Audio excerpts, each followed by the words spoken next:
کبھی سوچا ہے کہ دنیا بھر کے سائنسدان اور انجینئرز ایک دوسرے کو کیسے سمجھتے ہیں؟ آخر کوئی تو ایسی زبان ہوگی نا؟ جی ہاں، اس کا جواب ہے پیمائش کی ایک عالمگیر زبان، یعنی بین الاقوامی نظام اکائیات، جسے ہم SI سسٹم کہتے ہیں۔ تو آئیے دیکھتے ہیں کہ یہ سسٹم کیا ہے اور ہماری جدید دنیا کی بنیاد کیسے بنا۔ چلیں ایک پرانے اور بڑے مزیدار سوال سے شروع کرتے ہیں۔ 1 پاؤنڈ پنکھوں میں زیادہ وزن ہے یا 1 پاؤنڈ سونے میں؟ جواب شاید ویسا نہ ہو جیسا لوگ سوچتے ہیں، اور یہ پیمائش کی تاریخ میں پھیلی ایک بڑی گڑبڑ کو سامنے لاتا ہے۔ تو جواب یہ ہے کہ پنکھوں کا 1 پاؤنڈ سونے کے 1 پاؤنڈ سے بھاری ہوتا ہے۔ حیرانی ہوئی نا؟ بھئی یہ کیسے ممکن ہے؟ وجہ یہ ہے کہ پرانے وقتوں میں قیمتی دھاتوں کے لیے اور عام چیزوں کے لیے الگ الگ قسم کے پاؤنڈ استعمال ہوتے تھے۔ بس اسی کنفیوژن کی وجہ سے ایک واحد عالمی معیار کی ضرورت محسوس ہوئی۔ اور یہیں سے ہمارا پہلا حصہ شروع ہوتا ہے، پیمائش کی تاریخی گڑبڑ۔ ذرا تصور کریں ایک ایسی دنیا کا جہاں ہر سلطنت اپنی اکائیاں استعمال کرتی تھی۔ کبھی بادشاہ کے ہاتھ کی لمبائی کو معیار بنا لیا تو کبھی اس کے قدموں کے سائز کو۔ ظاہر ہے یہ عالمی تجارت اور سائنس کے لیے ایک بہت بڑا مسئلہ تھا۔ یہ ٹائم لائن دیکھیں تو اندازہ ہوگا کہ یہ الجھن کتنی پرانی ہے۔ قدیم مصر میں کیوبٹ تھا جو کوہنی سے انگلی تک کی لمبائی ہوتی تھی۔ پھر قرون وسطیٰ میں گز آ گیا جو بادشاہ کی ناک سے اس کے انگوٹھے تک کا فاصلہ تھا۔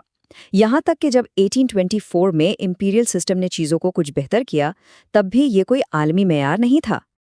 تو اس ساری افراتفری کا حل کیا نکلا؟ ایک ایسی عالمگیر زبان کی ضرورت تھی جسے ہر کوئی ہر جگہ سمجھ سکے، اور یہیں سے بین الاقوامی نظام اکائیات یعنی SI سسٹم کی کہانی شروع ہوتی ہے۔ تو یہ SI سسٹم ہے کیا؟ آسان لفظوں میں یہ میٹرک سسٹم کا ہی جدید اور بہتر ورژن ہے، اور اس کی سب سے خاص بات یہ ہے کہ یہ پیمائش کا وہ واحد نظام ہے جسے دنیا کا تقریباً ہر ملک سرکاری طور پر مانتا ہے، اور یہی چیز سائنس، تجارت اور ہماری روزمرہ کی زندگی کو ایک مشترکہ زبان دیتی ہے۔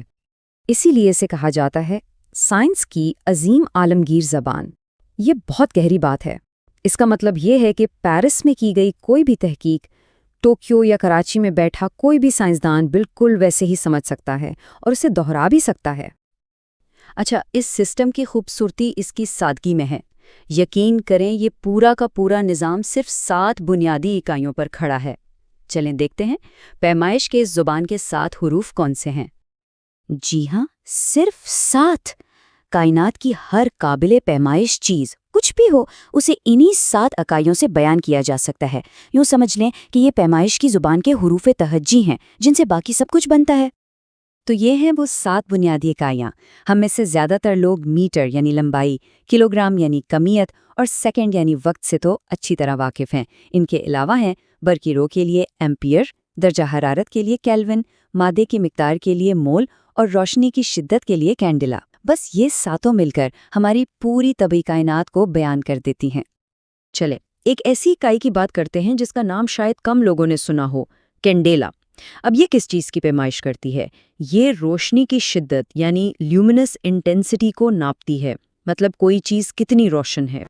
اسے سمجھنے کا ایک بڑا آسان طریقہ ہے۔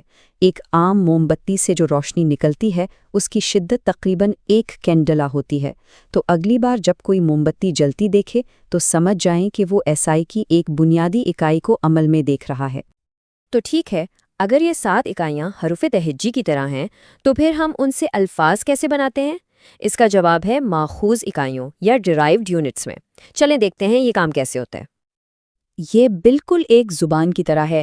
بنیادی اکائیاں ہمارے حروف ہیں، یعنی الف، بے، پے، بنیادی اور ناقابل تقسیم، جبکہ ماخوذ اکائیاں ان حروف سے بنے ہوئے الفاظ ہیں جو رفتار، دباؤ اور توانائی جیسے زیادہ پیچیدہ تصورات کو بیان کرتے ہیں۔ رفتار یعنی ویلوسٹی کی مثال لیتے ہیں۔ یہ ایک ماخوذ اکائی ہے۔ یہ بنتی کیسے ہے؟ بہت آسان ہے۔ ہم فاصلے کی بنیادی اکائی یعنی میٹر کو وقت کی بنیادی اکائی یعنی سیکنڈ سے تقسیم کر دیتے ہیں، اور نتیجہ میٹر فی سیکنڈ یعنی رفتار کی اکائی۔ اور یہی اس نظام کی اصل طاقت ہے۔ واٹ ہو، جول ہو، پاسکل ہو، یہ تمام اکائیاں اور ان کے علاوہ بھی سینکڑوں اکائیاں انہی 7 بنیادی اکائیوں کے مختلف امتزاج سے بنتی ہیں۔ یہ ایک ناقابل یقین حد تک خوبصورت اور مربوط نظام ہے جہاں ہر پیچیدہ چیز سادگی سے نکلتی ہے۔ چلیں، یہ سب سننے میں تو بہت منظم اور اچھا لگتا ہے، لیکن اصل دنیا میں اس کی کیا اہمیت ہے؟ آخر یہ عالمگیر نظام ہماری زندگیوں پر اثر کیسے ڈالتا ہے؟ تو اصل بات یہ ہے کہ پیمائش کی ایک مشترکہ زبان کے بغیر عالمی سائنس، بین الاقوامی تجارت اور خلائی تحقیق یہ سب کچھ رک جائے گا۔ یہاں تک کہ وہ اسمارٹ فون جو ہماری جیبوں میں ہیں، ان کی پریسیجن انجینئرنگ بھی اسی نظام کے بغیر ممکن ہی نہیں تھی۔ اور جب ان معیارات پر عمل نہیں کیا جاتا تو کیا ہوتا ہے؟ اس کی ایک مشہور اور بہت مہنگی مثال موجود ہے۔ 1999 میں ناسا کا $125 ملین کا مارس کلائمیٹ آربیٹر مریخ کی فضا میں جل کر تباہ ہو گیا تھا۔ وجہ جانتے ہیں کیا تھی؟ ایک چھوٹی سی غلطی۔ ایک انجینئرنگ ٹیم امپیریل اکائیاں استعمال کر رہی تھی جبکہ دوسری گرام میٹرک۔ بس اتنی سی بات پر اتنا بڑا نقصان ہو گیا۔ یہ ایک یاد دہانی ہے کہ معیار بندی کتنی اہم ہے۔ اور آخر میں ایک سوچنے والی بات، ہم نے انسانوں کے لیے تو ایک عالمگیر زبان بنا لی ہے، لیکن کائنات خود میٹر یا سیکنڈ میں نہیں سوچتی، وہ تو روشنی کی رفتار جیسے بنیادی مستقلات کی زبان بولتی ہے۔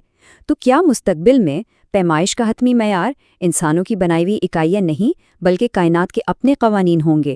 اس پر غور کرنا چاہیے۔